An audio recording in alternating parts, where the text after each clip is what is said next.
দেখো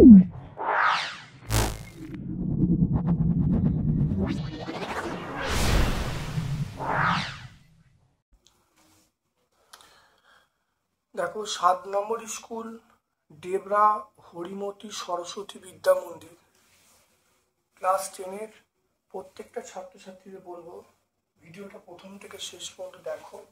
অবশ্যই ভিডিওটি উপকৃত হবে এবং তোমরা পুঙ্খানুপুঙ্খভাবে উত্তর পাবে, যেগুলো 2026 মাধ্যমিক পরীক্ষার জন্য অত্যন্ত ইম্পর্টেন্ট। খুব ভালো করে তোমরা দেখো। আমরা এই ছায়া প্রকাশনের বিভিন্ন সেটগুলো তুলে ধরার পরে আমরা প্রশ্ন সাথের বিভিন্ন পেজ অবশ্যই আপলোড করব, তোমরা অবশ্যই দেখবে এবং পরীক্ষা থেকে পুঙ্খানুপুঙ্খভাবে কমন পাবে। দেখে নাও ওজোন স্তর ধ্বংস করে না। ওজোন স্তর ধ্বংস করে না CFC, N2O, CCl4 এগুলো সবই ধ্বংস করে, কিন্তু কার্বন ডাইঅক্সাইড ধ্বংস করে না। স্থির চাপে আদর্শ গ্যাসের V/T এর মোল সংখ্যা, V/T এর মোল সংখ্যার তাহলে এটা আমরা বলবো অপশন এ বলবে সমানুপাতিক হবে। তারপর দেখো ষষ্ঠ পর্যায়ে মোট মৌল কটা, দেখে নাও ষষ্ঠ পর্যায়ে মৌলের সংখ্যা। দেখো ষষ্ঠ পর্যায়ে যার নাম হলো অতি দীর্ঘ পর্যায়, মৌলের সংখ্যা 32টা। তাহলে আমরা অবশ্যই বলবো 32টা। কোনটি অষ্টক সূত্র পূর্ণ হয় না? অষ্টক সূত্র পূর্ণ হয় না, এখানে সবগুলি হবে, যে অপশনগুলো আছে সবগুলি হবে। কোনো লেন্সের ক্ষেত্রে বস্তু এবং তার প্রতিবিম্বের ন্যূনতম দূরত্ব কত হবে?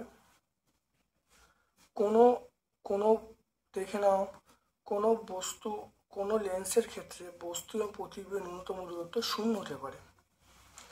তারপর দেখে নাও অক্ষি লেন্স থেকে রেটিনায় ডি দূরত্বে, রেটিনার দূরত্ব ডি। স্বাভাবিক চোখের ক্ষেত্রে ফোকাস দৈর্ঘ্যের সর্বোচ্চ মান কত হবে? ফোকাস দৈর্ঘ্যের সর্বোচ্চ মান ডি হবে। মনে রাখবে অক্ষি লেন্স থেকে রেটিনার দূরত্ব যা হবে, স্বাভাবিক চোখের ক্ষেত্রে ফোকাস দূরত্ব তাই হবে। এটা আমরা অপশন এ বলবো। সমতল দর্পণের ফোকাস দূরত্ব কত হবে? সমতল ফোকাস দূরত্ব এবং বক্রতা ব্যাসার্ধ দুটি অসীম, তাহলে অপশন বি বলবো। ওজোন স্তরের ঘনত্ব পরিমাপের একক, আমরা ডপসন ইউনিট। আচ্ছা, প্রাকৃতিক সানস্ক্রিন বলা হয় ওজোন স্তরকে প্রাকৃতিক সানস্ক্রিন বলা হয়। বায়ুমণ্ডলে কোন স্তরে মেরুজি দেখা যায়? আমরা আয়নমণ্ডল বলতে পারবো বা থার্মোস্ফিয়ার বলতে পারবো। তাহলে এখানে আয়নমণ্ডল আমরা বলবো, তোমরা যদি থার্মোস্ফিয়ার বলো তাও কিন্তু হবে। পরম শূন্য উষ্ণতায় গ্যাসের চাপ ও আয়তন কত? চাপও 0, তাহলে চাপও তোমার 0 হয়ে যাবে আর আয়তনও 0 হয়ে যাবে, চাপ ও আয়তন দুটোই 0। বয়েল এবং চাল সূত্রের সাধারণ ধ্রুবক, এটা বলবো গ্যাসের ভর।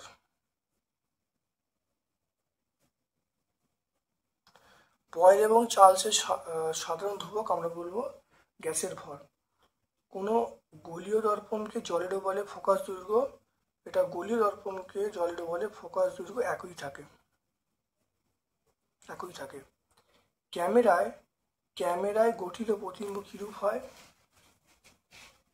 আমরা বলবো দেখো স্থায়ী সৎবিম্ব, আমরা এই কথা বলবো প্রতিবিম্ব কেমন হবে?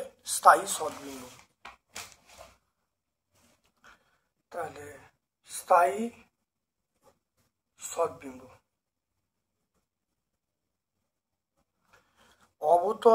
অবতল দর্পণের সমশীর্ষ প্রতিবিম্ব কখন পাওয়া যায়? অবতল দর্পণের সমশীর্ষ প্রতিবিম্ব, অবতল দর্পণ দেখে নাও, অবতল দর্পণে দেখো বস্তুর অসৎ সমশীর্ষ প্রতিবিম্ব কখন হবে? যখন বস্তুটা ফোকাসের মধ্যে রাখা হবে। তাহলে আমরা পাবো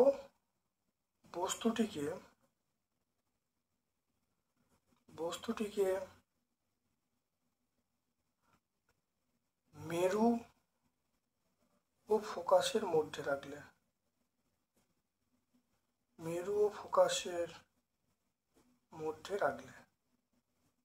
বস্তুটিকে মেরু ও ফোকাসের মধ্যে রাখলে আলোর তরঙ্গদৈর্ঘ্য কম হলে বিক্ষেপণ,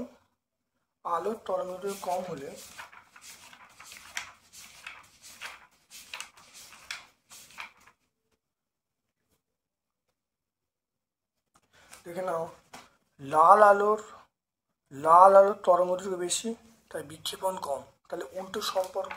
তাহলে আমরা এখানে কি বলবো? আলোর তরঙ্গদৈর্ঘ্য কম হলে বিক্ষেপণ বেশি হবে। ক্ষার ধাতুগুলির মধ্যে কোন ধাতুটি তড়িৎ নাটকতা কম? ক্ষার ধাতু বলতে আমরা বলবো সেটা হলো 1 নম্বর গ্রুপ।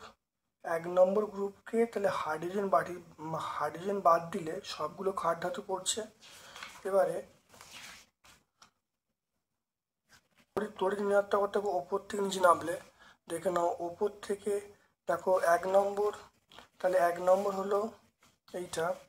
1 নম্বর গ্রুপে কে আছে? 1 নম্বর গ্রুপকে আমরা বলবো, কোন গ্রুপকে ক্ষার ধাতু বলবো? ক্ষার ধাতু আমরা বলবো 1 নম্বরটাকে।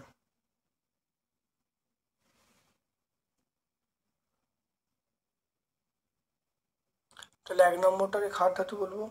এখানে আছে হাইড্রোজেন আছে, আর এখানে দেখো হিলিয়াম আছে। তাহলে হাইড্রোজেন হিলিয়াম আমরা ক্ষার ধাতু।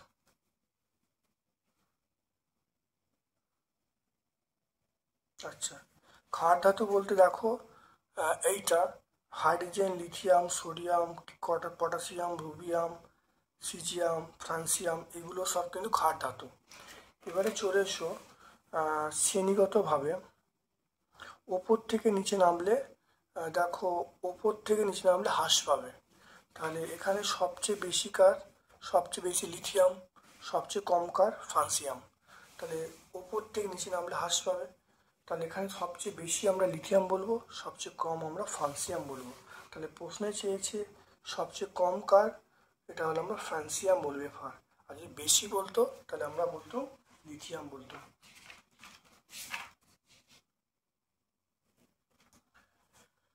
তারপর দেখে নাও, মেন্ডেলিভের পর্যায় সারণীর কোন শ্রেণীর কোনো উপশ্রেণী নেই? মেন্ডেলিভের পর্যায় সারণীর কোন শ্রেণীর কোনো উপশ্রেণী নেই? 8 নম্বরে কোনো উপশ্রেণী নেই। সমযোজী দ্বিবন্ধনযুক্ত একটি যৌগিক অণু।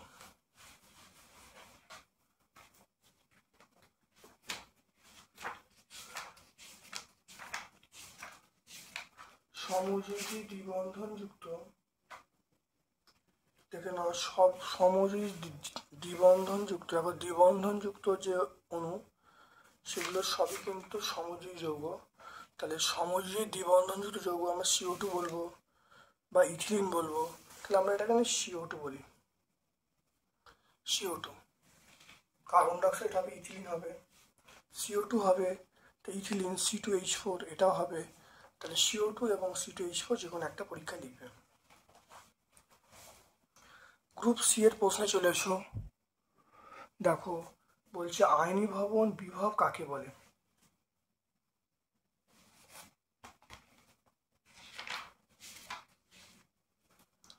দেখে নাও, ভূমিস্তরে বা সর্বনিম্ন শক্তি স্তরে অবস্থিত কোনো মৌলের একটি বিচ্ছিন্ন গ্যাসীয় প্রথম পরমাণু তার বহিস্তম কক্ষের কোনো ইলেকট্রনকে অপসারিত করে এক একক চার্জযুক্ত ধনাত্মক আয়নে পরিণত করতে যে ন্যূনতম বিভবের প্রয়োজন হয় তাকে আমরা আয়নন বিভব বলবো বা আয়নাইজেশন। তাহলে তাকে আয়নন বিভব বলবো। তাহলে এটা 101 পেজে আমরা পাবো। তাহলে পেজ নাম্বার এটা আমরা 101-এ পাবো। পর্যায় এবং শ্রেণী বরাবর জারণ বিজারণ কিরূপ পরিবর্তন হয়? দেখে নাও, পর্যায় বরাবর দেখে নাও জারণ ক্ষমতা দেখো পর্যায় বরাবর বাম থেকে ডানে গেলে বৃদ্ধি পাবে, আর দেখো বিজারণ ক্ষমতা বাম থেকে ডানে গেলে হ্রাস পাবে। এবার চলে এসো শ্রেণী বরাবর, ওপর থেকে নিচে নামলে জারণ ক্ষমতা হ্রাস পাবে, আর ওপর থেকে নিচে নামলে সেটা হলো বিজারণ ক্ষমতা বৃদ্ধি পাবে। দেখতে পাচ্ছ জারণ বিজারণ ক্ষমতা। তাহলে 102 পেজ আমরা পেয়ে যাব, পেজ নাম্বার 102-এ আমরা পেয়ে যাব। ওজোন স্তর ধ্বংসে সিএফসির ভূমিকা লিখতে বলছে।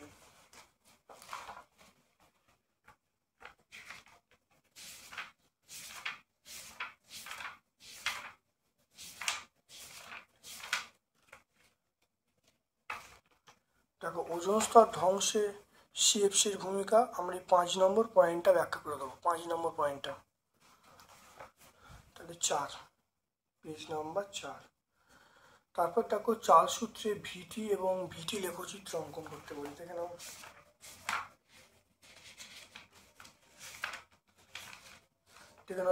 চাল সূত্রে ভিটি, ভি ভার্সাস স্মল টি, সেখানে দেখো -273 তাপমাত্রা ছেদ করবে, তাহলে এখানে পরম শূন্য উষ্ণতা ধারণা পাওয়া যাবে। আর একটা দেখো ভি ক্যাপিটাল টি, এখানে দেখো শূন্য অর্থাৎ মূল বিন্দু সরলরেখা হবে। তাহলে দুটো লেখচিত্রের মধ্যে পার্থক্য আছে, ভালো করে দুটো লেখচিত্র করে নেবে। পেজ নাম্বার 13 এবং পেজ নাম্বার 14। ইথিলিন অণুর দেখে নাও, তারপর দেখে নাও ইথিলিন অণুর লুইস ডট দেখাতে বলছে। লুইস ডট খুব ভালো দেখে নাও, 109।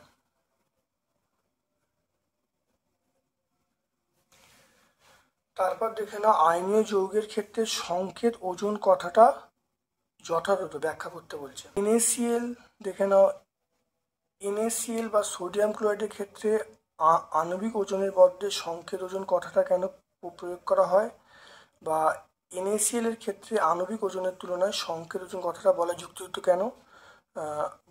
যুক্তিযুক্ত কেন, এটা একই প্রশ্ন।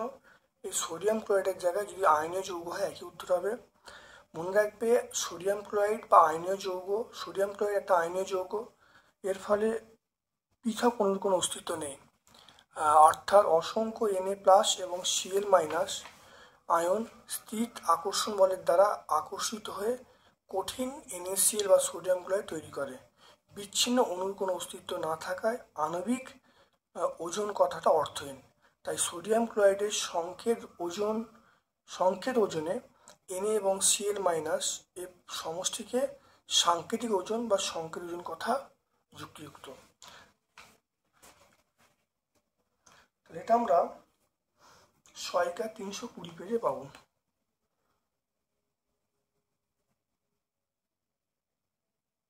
সহায়িকা 320 পেজে পাবো। গলিত দ্রবণে কঠিন আয়নীয় যৌগ তড়িৎ পরিবহন খুব কম। দেখে না, গলিত বা দ্রবীভূত তুলনায় কঠিন আয়নীয় যৌগের তড়িৎ পরিবহন খুব কম। না, একই উত্তর দেখো, এখানে সোডিয়াম ক্লোরাইড বলা আছে, অর্থাৎ NaCl কঠিন অবস্থায় তড়িৎ পরিবহন করে না কেন, একইভাবেই লিখব। দেখো NaCl একটা আয়নীয় যৌগ, কঠিন আয়নীয় যৌগ, তাহলে এদের মধ্যে তীব্র আকর্ষণ বল কাজ করে, দৃঢ়ভাবে আবদ্ধ থাকায় এরা পরস্পর স্থান পরিবর্তন করে না, ফলে কঠিন অবস্থায় তড়িৎ পরিবহন করে না। যখন গলিত জ্বলিত হয়ে যায় তখন সেটা আয়ন উৎপন্ন করে, ফলে তড়িৎ পরিবহন করতে পারে। এটা 321 পেজ, পেজ নাম্বার আমরা বলবো সহায়িকা 321 আমরা বলবো। আগেরটা 320, এটা 321। তারপর দেখো লেন্সের আলোক কেন্দ্র কাকে বলে।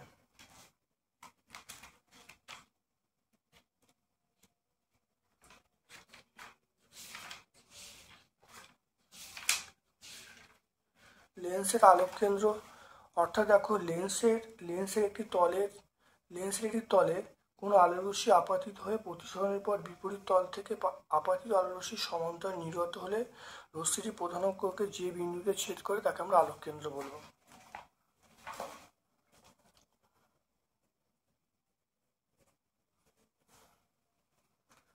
তারপর দেখে নাও সমবাহু প্রিজমের পৃষ্ঠে একটি আলোরশ্মি কত কোণে পড়লে চ্যুতি সমবাহু প্রিজমে একটি আলোকরশ্মি কত কোণে আপতিত হলে ন্যূনতম চ্যুতিকোণ 20 ডিগ্রি হবে। দেখে নাও, আমরা জানি ডেল্টা সমান I1 প্লাস I2 মাইনাস এ। এবার ন্যূনতম চ্যুতিকোণ কখন হবে? যখন I1 সমান I2 হবে। এটা হলো ন্যূনতম চ্যুতির শর্ত, ন্যূনতম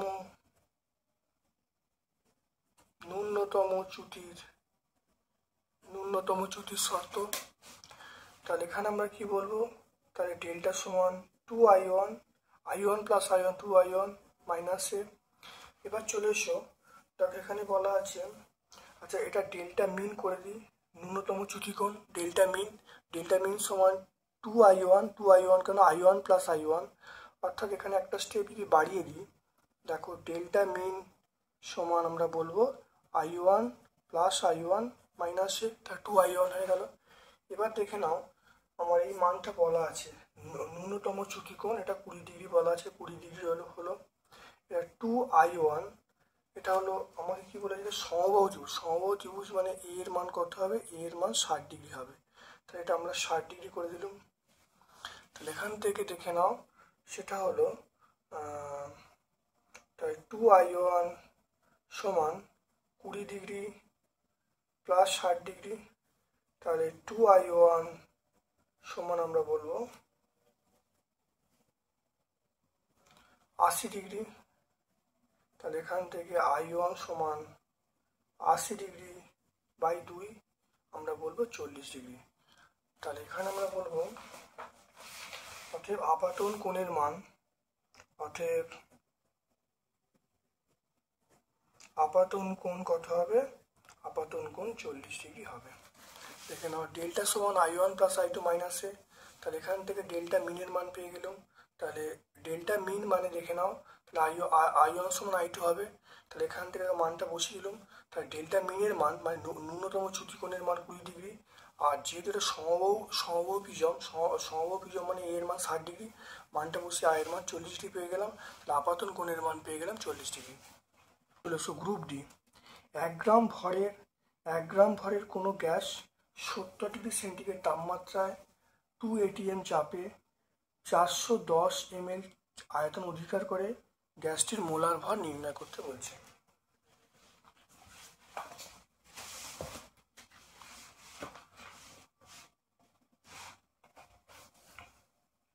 তাহলে 4.1, তাহলে এম এর মান আমরা বলবো 1 গ্রাম, টি এর মান বলবো 273 প্লাস 7 আমরা বলবো 280 বলবো, 273 সঙ্গে 7 যোগ করলে 280 বলবো। পি এর মান 2 atm। আচ্ছা আয়তন ভি এর মান আমরা বলবো 410 ml, ml মানে 410 ইন্টু 10⁻³ লিটার। দেখে নাও ভালো করে। আচ্ছা এবারে হলো গ্যাসটির মোলার ভর। তাহলে মনে রাখতে হবে এটা হলো মোলার ভর, গ্যাসটার মোলার ভর।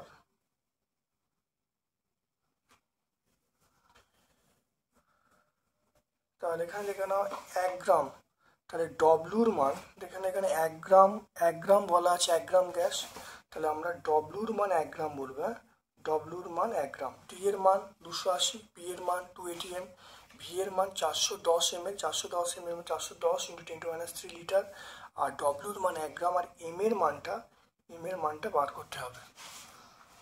আর এখানে আর এর মান অবশ্যই দেয়া আছে, আর এর মান দেখো দেয়া আছে 0.0821 এত litre atm mole to the power -1 kelvin to the power -1।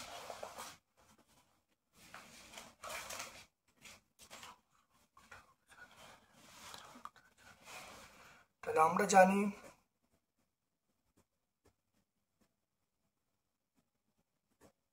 আমরা জানি পিভি ইকুয়াল টু এনআরটি। তাহলে পিভি এন এর মান আমরা বলবো W/M, এটা আরটি। তাহলে পিভি সমান এনআরটি, এন এর মান W/M আরটি। তাহলে এখান থেকে আমি এম এর মানটা বার করছি, এম এর মানটা হলো WRT বাই আমরা পিভি করে দেবো। তাহলে এম এর মান আমরা বলবো WRT/PV। তাহলে এখানে দেখে নাও ডব্লুর মান 1 গ্রাম, আর আর এর মান 0.0821, আর টি এর মান 280, আর এখানে দেখে নাও ভি এর মান, দেখে নাও পি এর মান কত, পি এর মান আমরা 2 বলবো, আর ভি এর মান দেখো 410। তাহলে 410 ইন্টু 10⁻³ তাহলে এটা আমি এরকম যদি করি, দেখো 0.081 ইন্টু 280, এটা উপরে উঠলে 10⁻³ হয়ে যাবে, আর এখানে দেখো 2 ইন্টু 410 পেয়ে যাবো। এটা এর সঙ্গে গুণ করে দিলে কত হবে, 2 দেখে নাও 81 ইন্টু 280/2 ইন্টু 410। এটা ক্যালকুলেশন করলে উত্তর পাবো, দেখে নাও। এটা কাটলে কত হবে, 14 হবে। শেষ করে দাও বাবা।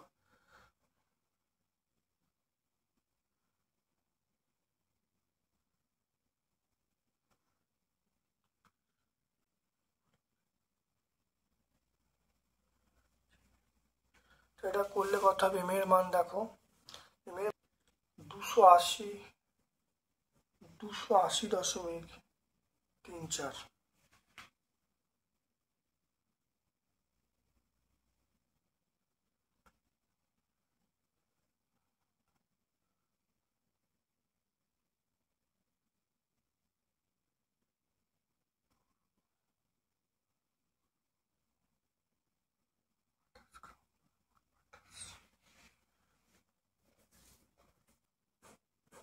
একটু দেখে নাও, এখানে দেখো 3 ঘর আছে, দেখে নাও 4 ঘর আছে। 4 ঘর থাকার জন্য তাহলে এখানে এটা দেখো, এটা দিয়ে গুণ করলে তাহলে এখানে পয়েন্টটা 1 2 3, 3 ঘর সরে যাবে, তাহলে এখানে পয়েন্টটা আমরা বলবো দেখো 1 2 3 4। তাহলে এইটা আমরা বলবো, দেখে নাও কাটাকুটিটা এরকম যদি করি, তাহলে এখানে দেখো এইটা হাজারটা এখানে গুণ করলে, তাহলে আমরা এইরকমভাবে করে নিই, দেখে নাও এটা যদি একটু বেরমভাবে করে নিই, এটা মানে 10⁻³ মানে আমরা 1000 বলবো, আর এখানে দেখো 4টে দশমিক আছে, তাহলে 1 2 3 4, তাহলে 4 ঘর, তাহলে পয়েন্টটা তুলে দেওয়া হলো, তাহলে 1 2 3 1 2 3 হয়ে গেল। তাহলে এটা দেখো, এবার দেখো এটা কাটলে তাহলে কত হবে, এটা কাটলে 14 হয়েছে, এটা কাটলে 14, 14টা একটু ওপরে লিখি, এটা কাটলে দেখো 14 হচ্ছে। তাহলে দেখো, তো এবার দেখো গুণ করো, তাহলে 821 ইন্টু 14 বাই, দেখে নাও 410, দেখে নাও 410 41 ইন্টু 10 মানে 410। তাহলে এখান থেকে আমরা এম এর মান যেটা ভাগ করে পাবো, এম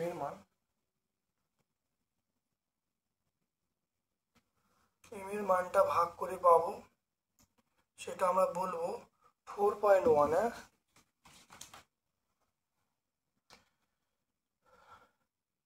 এটা আমরা পাবো 28.034।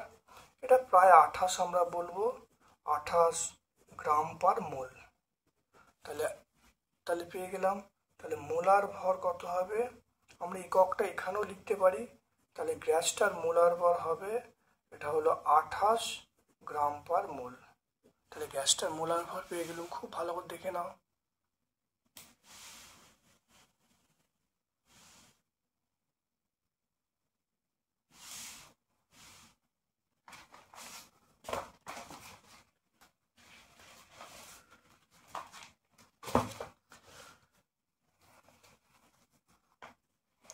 অথবা প্রশ্ন চলে এসো, 50°C তাপমাত্রায় 5.16 লিটার অ্যাসিটিলিন গ্যাস 5 গ্রাম ভরের পাত্রে রাখা হয়েছে, গ্যাসটার চাপ নির্ণয় করতে বলছে।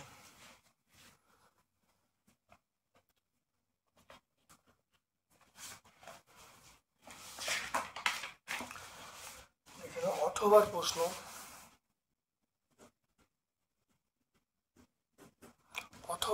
চলে এসো। তাহলে এখান থেকে আমরা চলে আসছি টি এর মান, টি মানে আমরা বলবো 50°C, 50 + 273, 50 + 273 কেলভিন।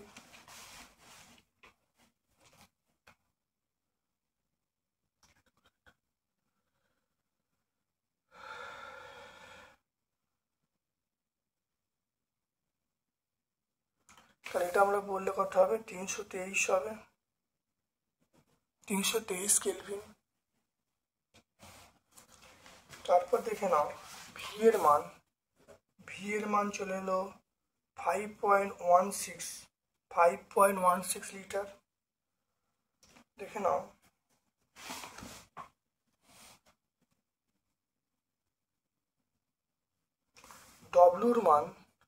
ডব্লুর মান বলা আছে 5 গ্রাম। অ্যাসিটিলিনের মোলার ভর এটা এম।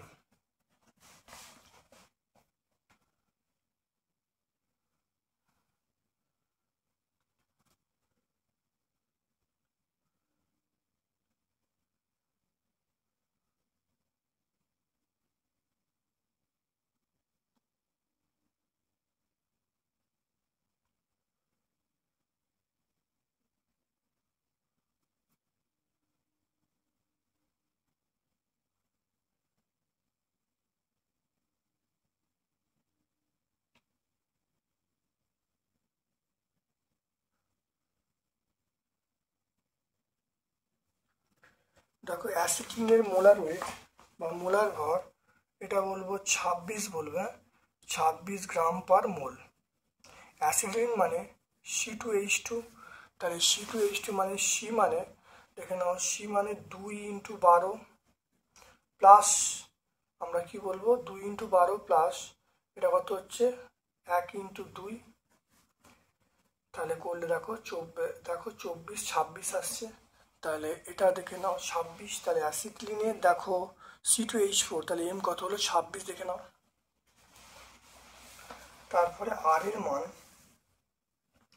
আর এর মান দেখো বলা আছে, আর এর মান বলা আছে 0.0821, এটা আমরা বলবো litre atm mole inverse kelvin inverse.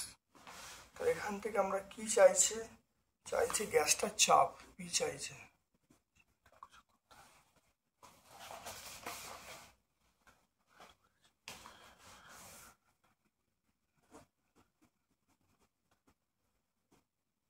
আমরা জানি পিভি সমান এনআরটি বা পিভি সমান এন মানে W/M RT।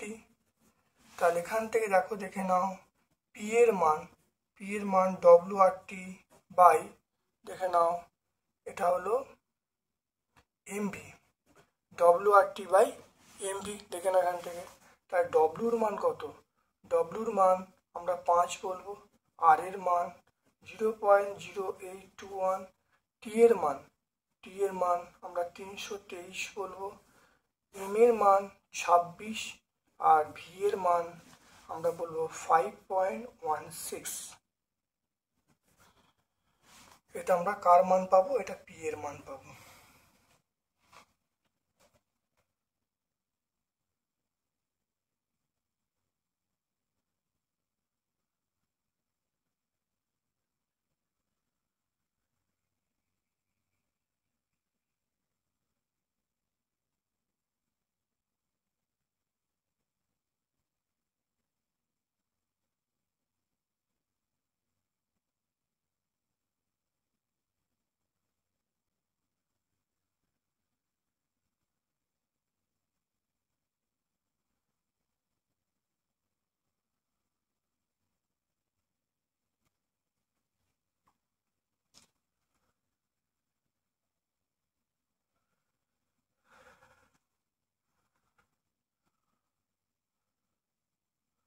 তো এটা মানটা যেটা আসবে দেখো ক্যালকুলেশন করলে যে মানটা আসবে সেটা পি সমান ওটা 0.988, অর্থাৎ গ্যাসের চাপ কত পাবো, গ্যাসের চাপ পাবো 0.988 ATM। দেখে নাও আগের অঙ্কটি একইভাবে হলো, পুরো সেম অঙ্ক, সেম টাইপের অঙ্ক। খুব ভালো করে প্র্যাকটিস করবে, মাধ্যমিক পরীক্ষার জন্য অবশ্যই ইম্পর্টেন্ট অঙ্ক।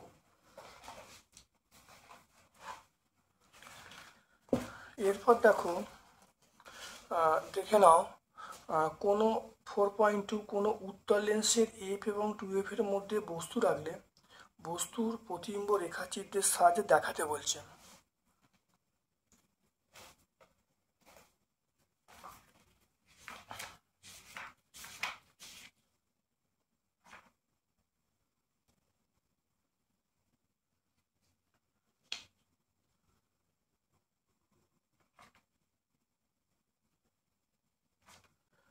এফ এবং 2F দূরত্বের মধ্যে কোনো বস্তু রাখলে, এফ এবং 2F এর মধ্যে দেখে নাও, এফ এবং 2F দেখে নাও, একটা বস্তু আছে এফ আর 2F এর মাঝখানে, এফ এবং 2F এর মাঝখানে বস্তু আছে। এই লেন্সের রেখাচিত্রটা আঁকবে, আর প্রতিবিম্ব কেমন, প্রতিবিম্ব বস্তু উল্টে উল্টে যাবে, অবশীর্ষ হবে, আর দেখো বিবর্ধিত হবে।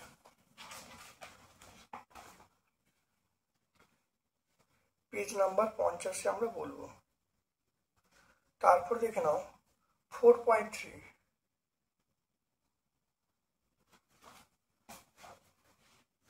4.3 চলে এসো। দেখো, বায়ু সাপেক্ষে জলের প্রতিসরাঙ্ক 4/3। দেখে নাও, বায়ু সাপেক্ষে জলের প্রতিসরাঙ্ক 4.3, তাহলে মিউ লিখলাম, বায়ু সাপেক্ষে জলের প্রতিসরাঙ্ক আমরা বলবো 4/3।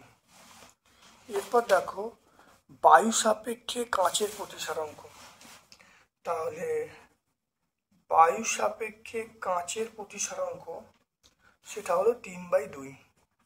দেখে নাও, তাহলে বায়ু সাপেক্ষে জল, ওয়াটার, তাহলে এমইউ ডব্লিউ সমান 4/3। তারপরে এমইউ জি, জি মানে গ্লাস, তাহলে গ্লাস সাপেক্ষে কাঁচ সাপেক্ষে 3/2। এরপর চলে এসো জল সাপেক্ষে কাঁচ। জল সাপেক্ষে কাঁচ বলতে দেখো, আমরা ওয়াটার এটা লিখবো জল সাপেক্ষে কাঁচ, ডব্লিউ মিউজি। তো এটাকে ভাঙলে আমরা কি বলবো, প্রথমে এই পার্টটা উপরে বসবে, তাহলে এটা জি বসবে, আর নিচে ডব্লিউ বসবে, এখানে এ দিয়ে দেবে। এবার দেখো এই মানটা কত, 3/2, তাহলে মানটা বসাও 3/2। এই মানটা দেখো, এই মানটা কত, 4/3, দেখো 4/3 বসাও, তাহলে বসালে কত হবে, দেখো 3 × 3, 2 × 4, তাহলে করলে কত হবে, 3 × 3 = 9, তাহলে 9/8। দেখে নাও, অ্যান্সার হবে 9/8। কাঁচের প্রতিসরাঙ্ক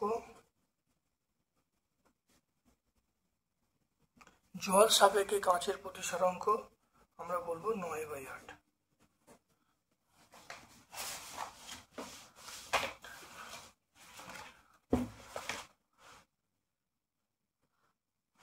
তারপরে দেখে নাও, বিপদ সংকেত হিসাবে আমরা লাল বর্ণের আলো কেন ব্যবহার করি।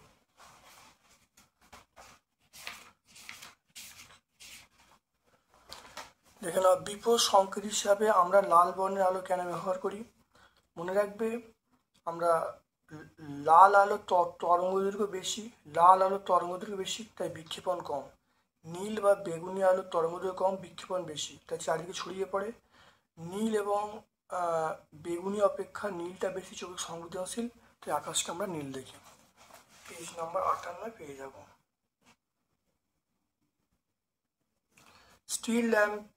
স্টিল ল্যাম্পের প্রতিফলক হিসাবে আমরা কি দর্পণ ব্যবহার করি।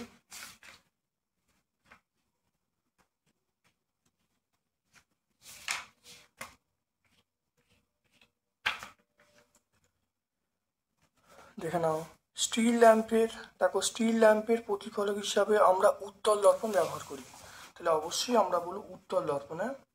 এখানে বলবো উত্তল দর্পণ আমরা ব্যবহার করি। এরপর চলে এসো 4.4 চলে এসো। এ বি সি তিনটে মৌল, যার পরমাণু ক্রমাঙ্ক বলা আছে Z-2, Z এবং Z+1। বিটা হলো নিষ্ক্রিয় মৌল। তাহলে এদের মধ্যে কোনটা ঋণাত্মকতা বেশি, কোনটা আয়নন শক্তি বেশি, আর এ ও বি যৌগের সংকেত বলতে বলছে।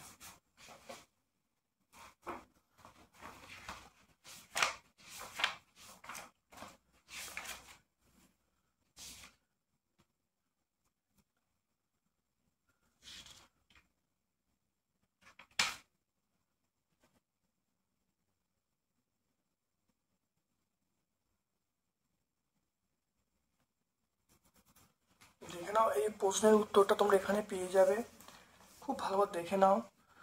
তাহলে দেখে নাও বি মৌলটা, তাহলে বি মৌলটা নিষ্ক্রিয়, নিষ্ক্রিয় মানে 18 নম্বর শ্রেণীতে থাকবে। এ মৌলটার পরমাণু ক্রমাঙ্ক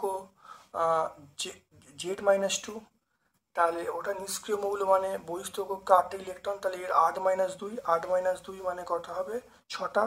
তাহলে এ মৌলটা পর্যায় সারণীর 10+6 মানে 16 নম্বর শ্রেণীতে অবস্থান করবে। সি মৌলটা সি মৌলটা পরমাণু ক্রমাঙ্ক Z+1, তাহলে তাহলে এটা 1 নম্বর শ্রেণীতে অবস্থান করবে। তাহলে সি মৌলটা হলো ক্ষার ধাতু, আর সি মৌলটা যোজ্যতা 1 বলে দেবো, আর সংকেত হবে C2A। দেখে নাও ভালো করে, সংকেত হবে C2A।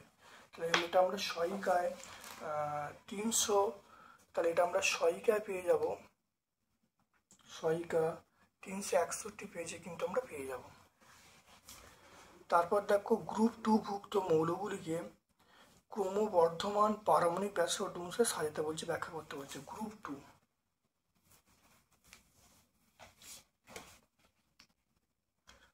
টু এই যে মৌলগুলো আছে, গ্রুপ 2 দেখো এইগুলো, এই মৌলগুলোকে প্রথমে দেখি গ্রুপ অনুসারে আসলে, দেখে নাও আমরা দেখি মানে যখন শ্রেণী বরাবর আসবে, শ্রেণী বরাবর আসলে দেখে নাও উপর থেকে নিচে নামলে, উপর থেকে পরমাণু সংখ্যা বৃদ্ধি পর, তাহলে আমরা বলবো পরমাণুর আকার বৃদ্ধি পাবে। তাহলে উপর থেকে নিচে নামলে পরমাণুর আকার বৃদ্ধি পাবে। তাহলে আমরা কি বলবো, গ্রুপ 2 মানে এইটা। তাহলে প্রথমে আমরা কি বলবো, RA বলবো, কারণ তাহলে এখানে কোশ্চেনটা কি বলেছে, কোশ্চেনটা বলেছে ক্রমবর্ধমান। তাহলে আমরা দেখে নেব, তাহলে ক্রমবর্ধমান মানে প্রথমে RA বলবো, তারপরে BA বলবো, তারপরে SR বলবো, তারপর CA বলবো, তারপর MG বলবো, তারপরে BE বলবো। কেন?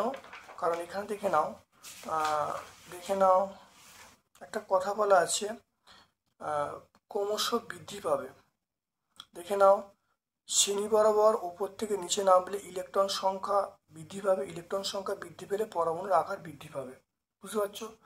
তাহলে আমরা কিরমভাবে বলবো, প্রথমে দেখো BE বলবো, তারপরে MG, তারপর CA, তারপরে SR, তারপরে BA, তারপর RA। পেজ নাম্বার 99-এ আমরা পেয়ে যাব। বোরনের সঙ্গে কোন মৌলের কর্ণ সম্পর্ক আছে?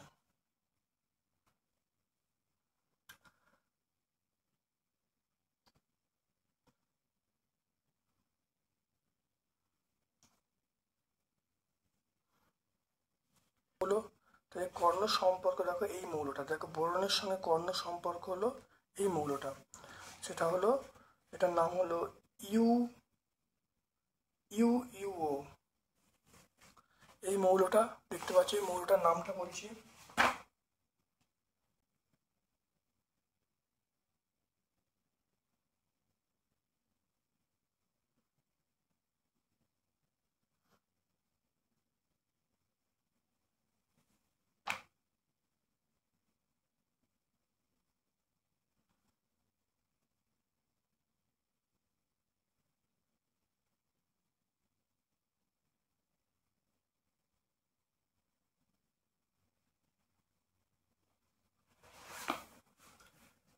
আচ্ছা এর আগে নাম ছিল,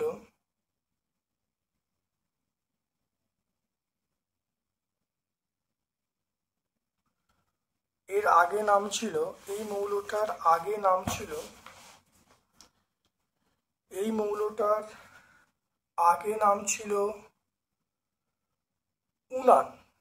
এই মৌলটার আগে নাম ছিল উনান, অক্টিয়াম।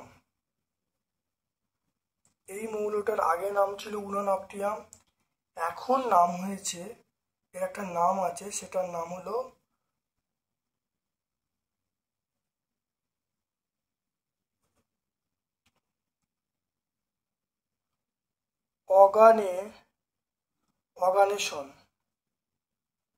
অর্গানেশন। এখন আগের নাম ছিল উনান অক্টিয়াম, এটা এটা পেজ নাম্বার 99, এটা আলাদা।